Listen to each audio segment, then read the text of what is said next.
All right, we're going to read some more from the American Covenant. Let's see if we can finish chapter 1. I might be overlapping some of what I read before. Don't believe all you see. Of the claim that the wild adventurers and womanizers roamed the land in early America, there is little need for refutation. On the frontier, some scouts and slatterers did proceed to churches and families, and there were some atrocities perpetrated on some Native Americans.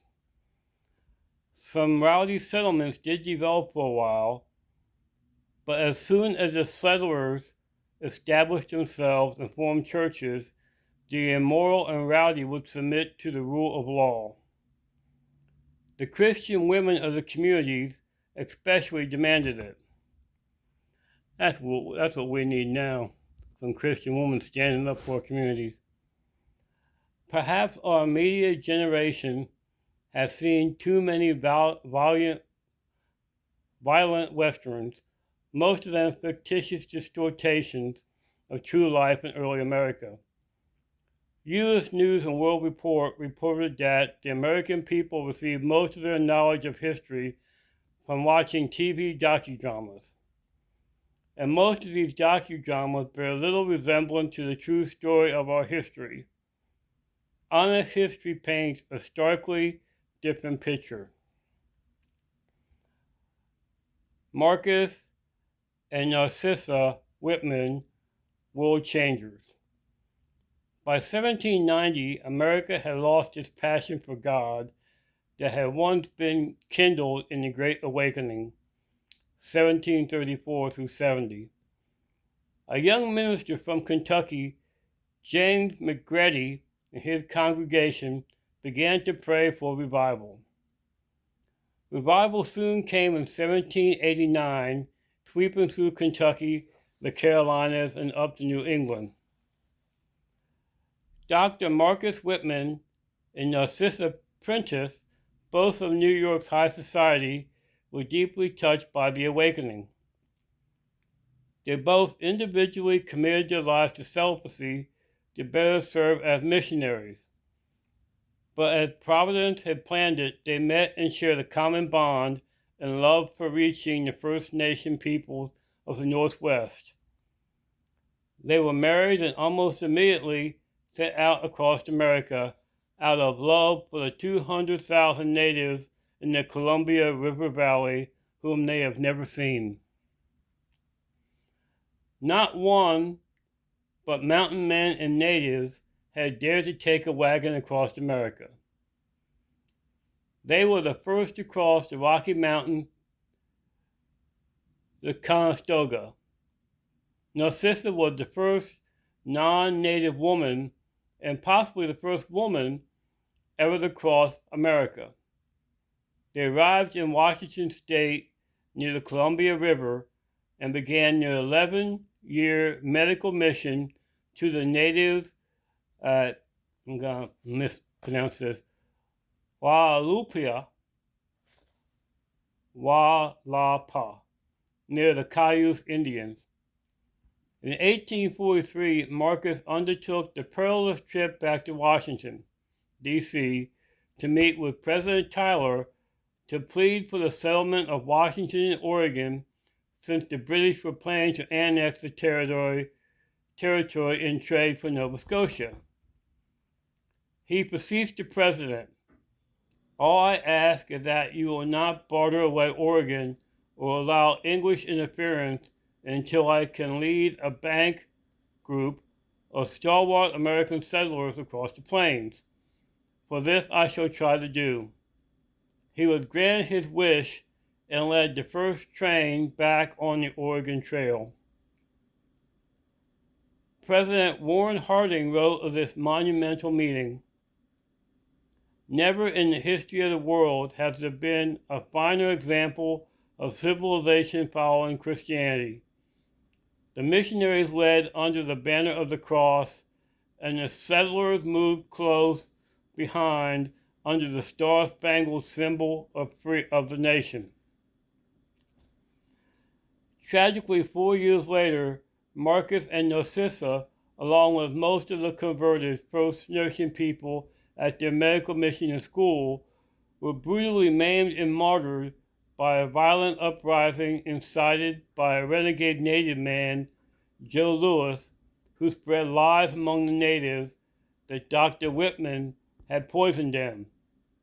In fact, there had been a measles outbreak because of native vulnerability to Western disease, and the Whitman's treatment had been their only hope. What was the fruit of this family's dynasty?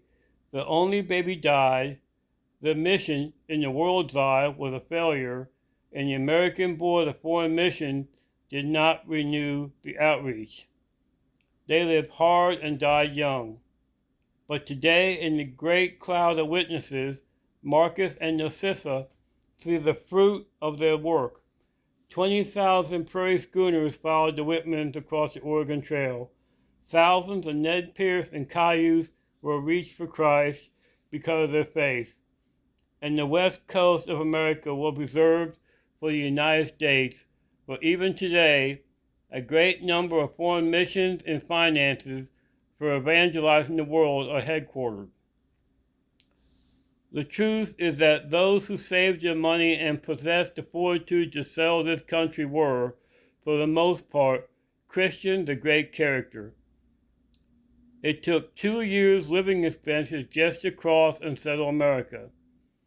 Families established in the Christian work ethic and faith constituted the vast majority of those who settled our country.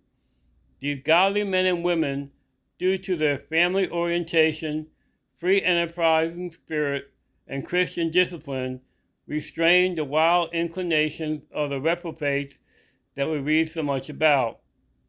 Our history evidences the fact that, in the long run, nothing can thwart the individual with an understanding of his commission from God to subdue the earth, one who believes God for the victory. Was America founded as a Christian nation? Christians founded America, but is America therefore a Christian nation? The question of whether this nation was founded on biblical principles has been debated for many decades. The concept of a Christian nation is often written off because of misconceptions as to what this means. A Christian nation is not one in which all people in a society are Christians, just like in an Islamic country, not all people are necessarily Muslims. But in a Christian nation, as our founders would have defined it, the principles and institutional foundations are biblically based, and the people in general share a biblical worldview. It would be dangerous to confuse the term Christian nation with a Christian state, since the word state refers to a political body or the body politic of a nation. The term Christian state would mean one in which the government ruled in religious matters for a state church. A state church would make religious liberty impossible. All laws are a codification of a religious system. It is imperative to understand that all laws of a nation are the codification of a presupposed worldview.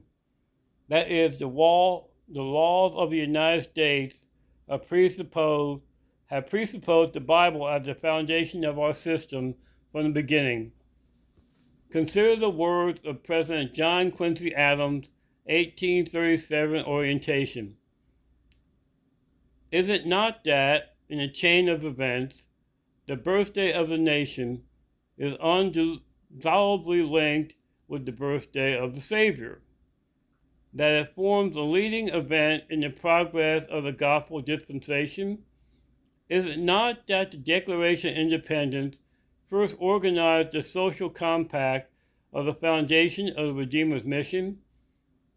That it laid the cornerstone of human government upon the first precepts of Christianity and gave to the world the first irrevocable pledge of the fulfillment of the prophecies announced directly from heaven at the birth of the Savior, and predicted the greatest Hebrew prophets 600 years before. Such convictions as these are concerning the Christian foundations of our nation persisted in the comparatively recent times. John W. Whitehead analyzed the Supreme Court's historic understanding of the relationship between Christianity and the government of the United States. In 1892, the United States Supreme Court made an exhaustive study of the supposed connection between Christianity and the government of the United States. After researching hundreds of volumes of historical documents, the court asserted, "These references add a volume of unofficial declarations to the mass of organic utterances that this is a religious people, a Christian nation."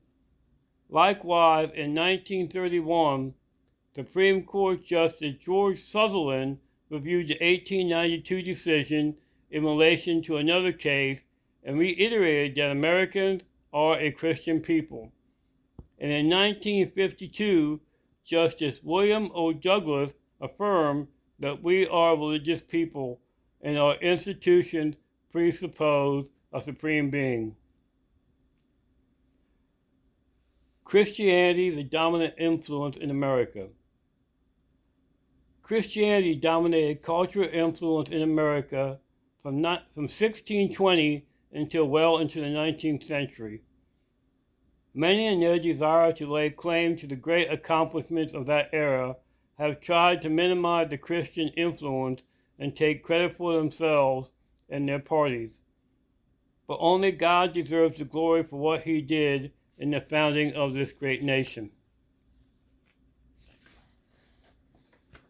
I'm going to leave it off there. We still have a little bit more in this chapter, but we will continue learning more about what our faith has done in the founding and expansion of our nation.